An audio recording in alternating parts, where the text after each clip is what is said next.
maybe we're at this point culturally where people are starting to really recognize the limits of materialism. Like materialism does not explain so many things, and materialism doesn't explain the most important things, in my opinion, like the things that most people like care about and wrestle with, and like just the questions that human beings are most concerned about. Materialism does not have very satisfying answers to the average person. And so maybe culturally we're at a moment where more and more people, like, I'm hoping this means like materialism is not going to be the de facto automatic accepted norm, you know? I think there's an unacknowledged theistic revival going on already. I think it not only is it coming, but it's already here.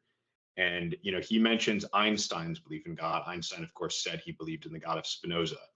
I put out the first part of my Deus Ex Machina essay with Catholic World Report a couple days ago, and that I have a sentence in there that sort of summarizes the whole thing, where I say the philosophical heart of Western atheism is now dead.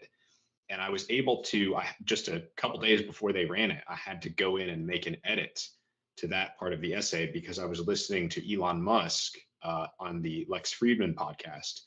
And Elon Musk has long been this proponent of the simulation hypothesis, the idea that our universe exists within a computer substrate, that personal simulators created it and created us for some purpose.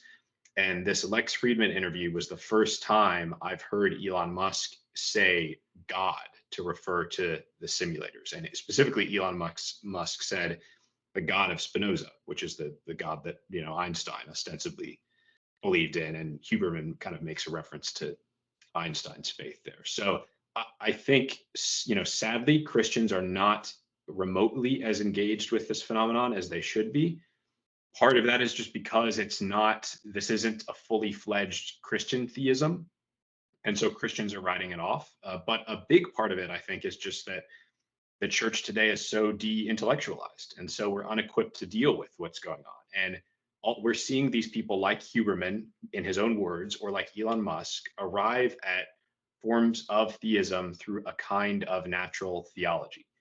And as Christians, we have this millennia old heritage of natural theology, but today we're not doing natural theology, and we don't teach natural theology in the churches. And so what's happening is secular people are doing their own natural theology without us and building their own natural theology. And I mean, yesterday was the time for Christians to get engaged in this conversation, but the second best time for Christians to get engaged is right now.